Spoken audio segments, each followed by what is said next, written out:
प्रभात exam की team ने राजस्थान अध्यापक पात्रता परीक्षा की तैयारी के लिए रीड ऑब्जेक्टिव क्वेश्चन सीरीज की शुरुआत की है। इस सीरीज में हम रोजाना रीड की परीक्षा के लिए महत्वपूर्ण 20 प्रश्नों का अध्ययन करते हैं।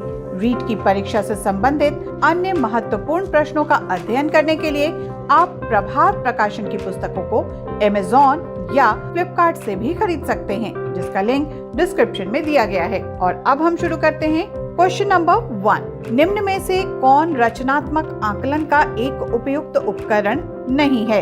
ए, दत्त कार्य, बी, मौखिक प्रश्न, सी, अवधि परीक्षा, डी, प्रश्न व खेल। सही जवाब होगा ऑप्शन ए। रचनात्मक आकलन से तात्पर्य ऐसी प्रक्रिया से है जिसके द्वारा बच्चों की अधिगम की गुणवत्ता का विस्तार किया जा सके। अवधि परीक्षा, मौखिक प्रश्न व खेल इसके प्रमुख उपकरण हैं। क्वेश्चन नंबर 2, एक व्यक्ति के जीवन में नाम व प्रशंसा कमाने की इच्छा किस प्रकार अभिप्रेरक है? ए, आंतरिक अभिप्रेरक, बी, बाह्य अभिप्रेरक, सी, दैहिक अभिप्रेरक, डी, मनोवैज्ञानिक अभिप्रेरक।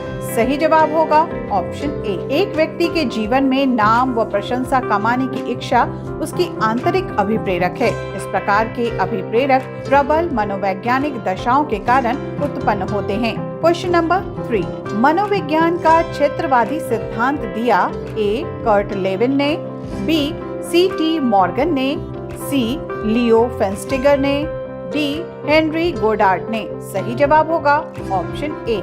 मनोविज्ञान का क्षेत्रवादी सिद्धांत कर्ट लेविन द्वारा दिया गया था। इस सिद्धांत में मनुष्य तथा उसके सीखने की प्रक्रिया को निरपेक्ष न मानकर सापेक्ष माना जाता है। साथ ही अनुभव के स्थान पर व्यवहार को अधिक बल दिया गया है। क्वेश्चन नंबर 4, बहुबुद्धि सिद्धांत किसने प्रतिपादित किया था? ए, अल्फ्रेड बिने ने, बी, हार्वर्ड गार्डनर ने, सी, फ्रांसिस गाल्टन ने, डी, B.S. ब्लूम ने। सही जवाब है ऑप्शन बी। बहुबुद्धि सिद्धांत का प्रतिपादन हार्वर्ड गार्डनर द्वारा किया गया था। उनका विचार था कि बुद्धि का स्वरूप एकांकी न होकर बहुकारकीय होता है। क्वेश्चन नंबर 5, निम्नलिखित में से कौन सा वेद आंशिक रूप से गद्य में है? ए, ऋग्वेद, बी, यजुर्वेद, सी, सामवेद, डी, अथर्ववेद। सही जवाब होगा ऑप्शन डी। अथर्ववेद की रचना अथर्व ऋषि द्वारा की गई थी। यह आंशिक रूप से गद्य में लिखित है। इसमें रोग निवारण, राजभक्ति, विवाह, प्रणय गीत, अंधविश्वास आदि का वर्णन किया गया है। क्वेश्चन नंबर 6, संसद का निर्माण होता है? ए, लोकसभा एवं राज्यसभा दोनों से, बी, राष्ट्रपति लोकसभा एवं राज्यसभा से, सी, सिर्फ लोकसभा से, डी, सिर्फ राज्यसभा से। सही जवाब है ऑप्शन बी। भारतीय संविधान के अनुसार संसद भारत की संघीय विधायिका है, जिसमें राष्ट्रपति, लोकसभा एवं राज्यसभा शामिल होते हैं। राष्ट्रपति को संसद का अभिन्न अंग माना गया है ताकि व्यवस्थापिका और कार्यपालिका का समन्वय कायम रह सके। क्वेश्चन नंबर 7, निम्नलिखित में से कौन सी कार्यांतरित चट्टान है? ए, आर्कोन्स, बी, ग्रेनाइट, सी, चार्नोकाइट, डी, संगमरमर। सही जवाब होगा ऑप्शन डी। अवसादी और आग्नेय चट्टानों में ताप, दबाव और रासायनिक क्रियाओं आदि के परिवर्तन स्वरूप जो चट्टानें बनती हैं वे कायांतरित चट्टानें कहलाती हैं। संगमरमर चूना पत्थर से रूपांतरित कार्यांतरित चट्टान है। क्वेश्चन नंबर 8, वायुमंडल में सबसे अधिक मात्रा में कौन सी गैस पाई जाती है? ए, ऑक्सीजन, बी, कार्बन डाइऑक्साइड, सी, नाइट्रोजन, डी, हाइड्रोजन।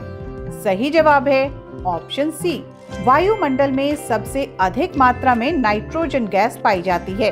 वायुमंडल में इसकी सांद्रता लगभग 78.09% है, जबकि ऑक्सीजन की सांद्रता 20.95% है तथा कार्बन डाइऑक्साइड की सांद्रता 0.03% है। क्वेश्चन नंबर 9, सिंधु घाटी सभ्यता के किस स्थान की सर्वप्रथम खुदाई की गई?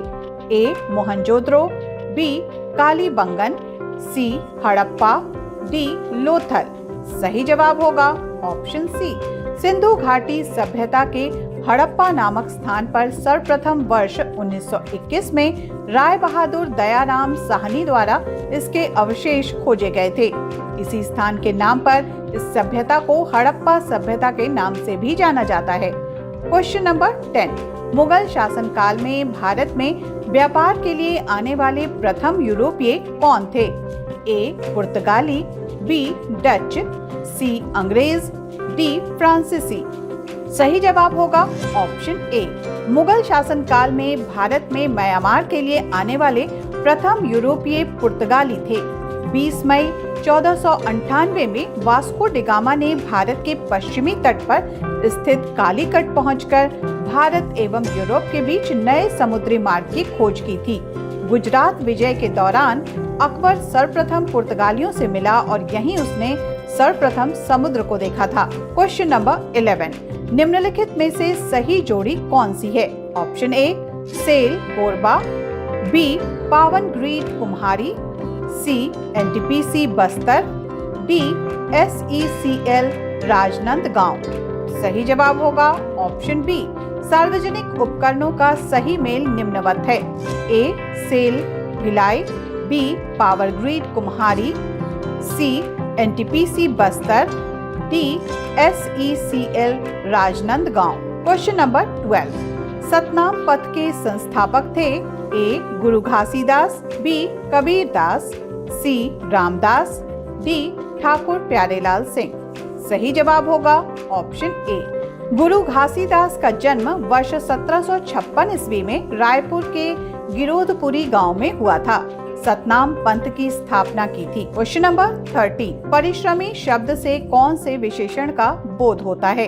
ए गुणवाचक विशेषण, बी संख्यावाचक विशेषण, सी परिमाण बोधक विशेषण, डी सार्वजनिक विशेषण। सही जवाब है ऑप्शन ए। Question number 14। वो कौन सा शब्द है जो प्रायः बहुवचन में प्रयुक्त होता है? ए देव, बी छात्र, सी नक्षत्र, डी प्राण।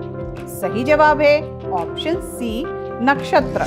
Question number 15। जिसको व्याकरण का ज्ञान हो के लिए एक शब्द का चयन कीजिए। ए व्याकरण पंडित, बी व्याकरण, सी व्याकरण प्रणेता, डी व्याकरणाचार्य। सही जवाब होगा ऑप्शन बी व्याकरण। Question number 16। निम्न विकल्पों में से सकर्मक क्रिया का चयन कीजिए। ए लेटना, बी छूटना, सी पिघलना, डी तड़पाना। सही जवाब होगा ऑप्शन डी तड़पाना। Question number 17। A test which is administered at the end of a language course is option A diagnostic test, option B placement test, option C achievement test, D memory test. सही जवाब है option C. By the achievement test, the language course can be administered. Question number 18. One of the principles of materials preparation for language learning is that option A complex materials should be chosen, option B grading of material should be done, option C any kind of material can be chosen, option D a small amount of material should be introduced. सही जवाब होगा option D. One of the principles of materials preparation for language learning is that a small amount of material should be introduced. Question number 19. Interactive listening is option A listening and responding, B listening for mood and tone, C listening for word stress and emphasis, D listening for finding out speaker's attitude. सही जवाब है option A. Interactive listening means listening and responding. Question number 20. Reading skills can be developed best by option A writing answers to question on the text, option A writing answers to questions on the text, B focusing on the use of words from context in the text, option C doing vocabulary exercises, option D doing quizzes and playing word games. सही जवाब है option B. By focusing on the use of words from context in the text, our reading skills can be developed best. और इसी के साथ ये set यहीं समाप्त होता है। अगले सेट में नए सवालों के साथ हम आपसे फिर मिलेंगे। तब तक के लिए दीजिए इजाजत। नमस्कार।